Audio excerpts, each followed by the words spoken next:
Back with another cartel video. The cartel members who dissolved 300 bodies in acid. This is like some Jeffrey Dahmer shit. I saw this and I was like, yo, I gotta react to this, man. I'm intrigued. This was like released 4 days ago. Today's the 1st. So this was released September 27th. So.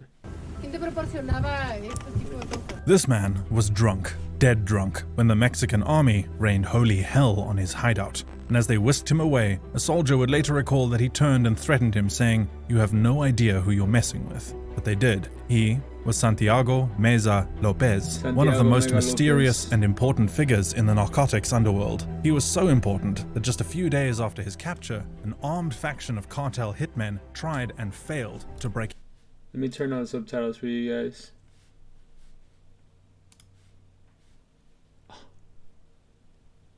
Where's that at? Cell. Now, if you're wondering why cartel members would bother to break out a man who was dumb enough to get captured, well, it was because Santiago was the legendary El Bosolero, the stew maker, the man who had mastered the art of making bodies disappear. To understand how a man like Santiago became El Pozolero, to understand what a stew maker is, and why that role was so important to the cartels, first, we need some context. And that context comes in the form of the event that followed the fall of the Guadalajara cartel. In the late 80s, this man, Miguel Felix Gallardo, was arrested, and it caused his cartel to split into 3 different factions. One such faction was the incredibly notorious Arellano Felix cartel, that was controlled by the equally notorious Arellano brothers, Benjamin Arellano Felix and Ramon Arellano Felix. This dynamic pair controlled significant trading routes from Tijuana into Baja California, trading routes that the I ain't gonna lie, I never heard about those Arellanos cartel members. The brothers. I ain't never heard of them. Nor did I know that they split into 3 different factions. It's kind of crazy. There's a lot of stuff we don't know. You can know a lot about a little. And you can know a little about a lot. It's crazy. I know a little about a lot. Sinaloa cartel also wanted. This rivalry I just woke up. Became... I just woke up like 20 minutes ago and I can't shake this. I need some coffee, but I'm about to go on a run later, so I figured I was gonna bust this video real quick. Violent and ushered in an age of violence unlike any Mexico had seen before. From kidnappings to assassinations and every assault you can imagine, people were dying by the thousands, mostly innocent people. And the cartels would dump their bodies into rivers, clogging up sewer systems and hanging them from bridges. It was an eyesore, until one day the bodies stopped. For the casual observer, this would be a good thing, because fewer bodies often means fewer victims, right? Wrong. People were still going missing. An average of 30,000 people went missing every year from 1996 to the late 2000s from cartel-related violence. And as the missing persons cases piled up, and as the missing persons case every year from 1996, missing every year, of 30,000 people went missing every year from 1996 to the late 2000s from cartel-related violence. And as the missing persons cases piled up, the authorities found themselves confronted by a question they had. That is a lot of people, man, in a year from the cartel.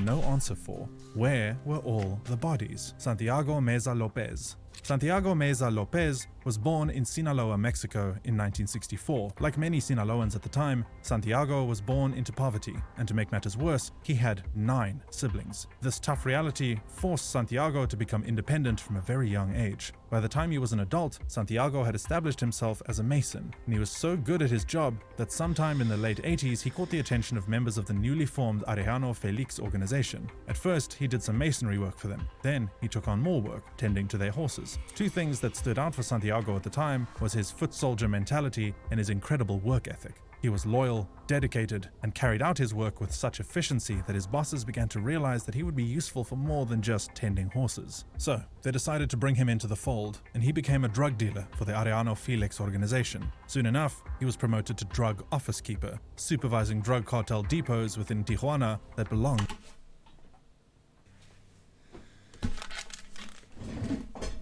and his job. During this period, the conflict between Arellano Felix and their rivals, the Sinaloa cartel, had reached a fever pitch. A few thousand people were killed in the span of a few months, and their mangled bodies were scattered all over the city. This level of violence put the Mexican army and police on high alert, and it attracted the attention of American law enforcement like the DEA and FBI. The cartels began to realize the urgency of their situation. If they couldn't find an efficient method of disposing of the bodies, those same bodies would lead a trail back to them and would result in their capture. So, in 1996, the Arellano brothers sought professional advice from mysterious foreign criminals who had experience in making bodies disappear. Their advice was diabolically simple. Instead of throwing bodies away, turn the flesh to paste and grind the bones to dust. This Hollywood horror-inspired method of body disposal struck a chord with the Arellano brothers.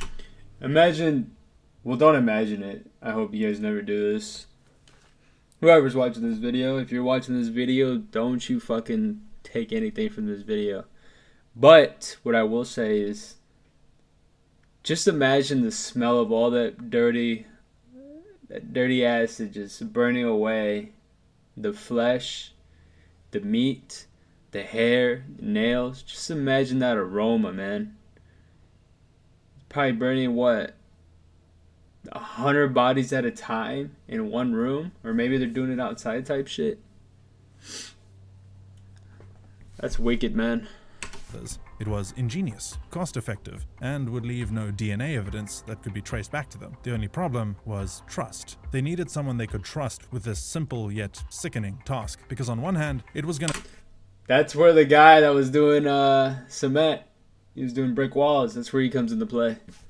Be a long-term gig, and on the other, there was a heaping pile of bodies begging to be disposed of. The Arellano brothers assigned drug lords Efrain Perez and Jorge Arellano Felix with the task of finding someone suitable, and the obvious choice at the time was Santiago Meza Lopez. So they arranged a little experiment with the man, call it their own Manhattan Project. Santiago was invited into a room that had a 200-liter cylindrical drum filled with a corrosive solution of caustic soda mixed in water and a couple of other chemicals. Then, Santiago was ordered to drop a huge chunk of regular meat into the solution and stir it until it had completely dissolved. Now, I can't tell you what was going through Santiago's head as he conducted the bizarre experiment, but I'm sure it was fairly self-explanatory, because 6 months later, Santiago was called for a second experiment. The conditions were the same, except for two things. One, there was an audience, henchmen who would learn and work closely with Santiago. Two, instead of a chunk of meat, the subject of their experiment was a dead victim. Santiago was instructed to undress the victim and cram the body into the 200-liter barrel of the corrosive solution. They all watched as the liquid frothed and turned red. Then, they left the body in the liquid overnight. By the time they returned the next morning, what was left of the corpse was a gooey mess of organic sludge with some bone fragments sticking out. It had worked. Work began almost immediately. Over the next 3 months... So what do they do with that? After it becomes into sludge, does it, does it filter out itself? Do you have to give it time, or do you have to empty it out and add more acid? You know what I'm saying? Santiago became head of this disposal division and was placed on a $600 a week retainer. This was his payment for making human beings disappear. When business was good, Santiago got upwards of 30 bodies per month, and those bodies were delivered at predetermined location where either by a call or the flash of headlights, he would know the exact spot to pick the corpses he would dispose of. Santiago always ensured that he had the solution in excess. He invested a lot into oil barrels, bought enough latex gloves to last a year, and would also stock up on gas masks that protected himself and his crew from the terrible fumes and stench that came from the liquefying bodies. The stewing body often took about 8 hours to dissolve, and what was often left behind was bone fragments, teeth, and nails, which Santiago would then burn and bury in fields. This is where Santiago earned the nickname El Pozolero. El Pozolero translates to someone who makes pozole. Pozole is a Mexican stew made from hominy and meat with other ingredients. How many of y'all ever had pozole? In the chat, put me, or I don't know, do something. Let me know, y'all, if y'all try pozole. If you're Mexican, well, obviously, right? You know what I'm saying? We live for that shit. But the rest of y'all, let me know if you ever had it. Shit, fire. And what kind of meat? What's your favorite pozole type shit? You know. Ingredients for garnishing. And the process of stirring the bodies in this mixture looks and feels a lot like stirring a pot of pozole on fire. The barrels of liquefied humans were collected by pickup trucks under the cover of night and tossed down cliffs and canyons where no one would imagine searching. However, as Santiago gained more experience in this macabre trade, he created a more efficient drainage system because the remains were too heavy to move. Santiago was dutiful. The very fact that he lived long enough to get arrested proves that he never gave his bosses any reason to complain. At some point during this macabre routine, Santiago began to work directly for the utterly ruthless Teodoro Garcia Cimental, who went by the alias El Teo and worked for the Arellano Felix organization. El Teo's specialty was extortion and kidnapping, and most of his kidnapped victims often ended up in Santiago's barrels, so it made sense that Santiago answered to him. However, in 2008, more than 12 years after Santiago first started liquefying bodies for the Arellano brothers, El Teo had a huge fallout with the organization and switched sides to the Sinaloa cartel. The master kidnapper began to work for El Chapo, and he took Santiago along with him. Now Santiago was the chief stew maker for the Sinaloa cartel. This meant he would now be stewing his former colleagues, people he once worked for and with. It was a classic case of loyalty to the dollar and nothing else. How he got caught. For almost a decade, authorities had no idea who El Bosolero was. Then, in 2005, 2 kidnappers working under El Teo were captured and questioned. They admitted to kidnapping and killing 3 people before handing them over to a head of a cleanup crew named El Pozolero. Their testimony and detailed descriptions of Santiago helped the government to uncover the stewmaker's identity, and he became a high priority target in several countries. Eventually, he was placed as number 20 on the FBI's list of most wanted men. However, Santiago managed to evade the feds for 4 years until he slipped up in 2009. Santiago, El Teo, and other members of the crew were partying in the Baja Seasons neighborhood, playing loud music with sex workers, when someone in the vicinity tipped the police and informed them of the identity of the noisy neighbors. The police immediately informed the Mexican army. However, before the soldiers could capture the squad, someone alerted El Teo and he fled with 30 of his men. But Santiago was too drunk and too busy cooking seafood to notice his comrades fleeing.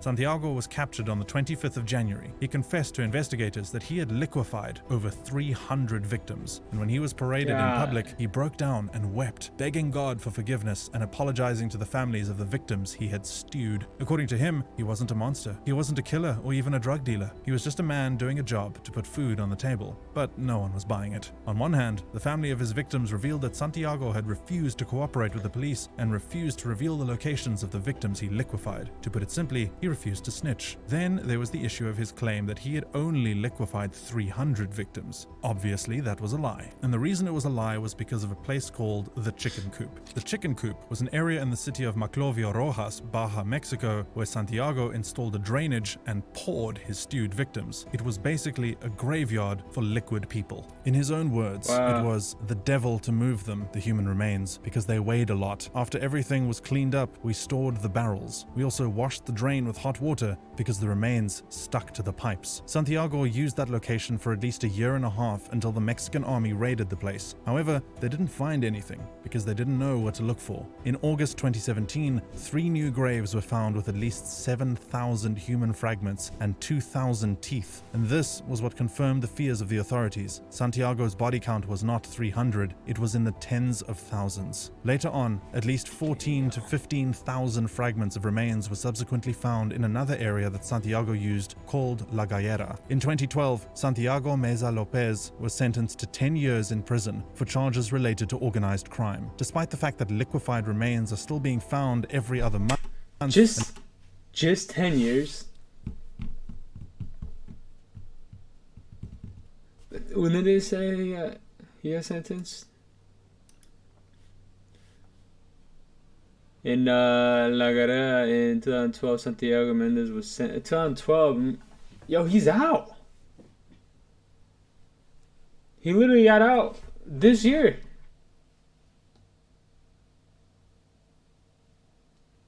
Oh, shit, somebody commented on my YouTube.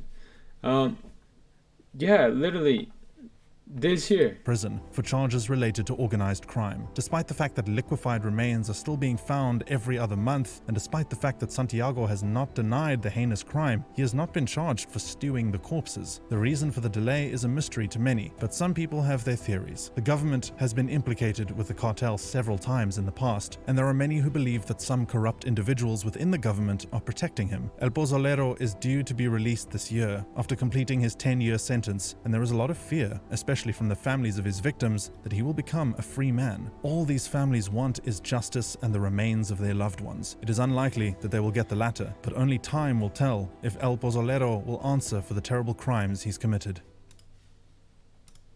Yo, he's probably gonna get out. He just said right there. He's not out yet, but when he does get out, he's probably gonna go back to working for the cartel. The cartel is probably gonna pick him up and put him back to work type shit. That's just crazy, man.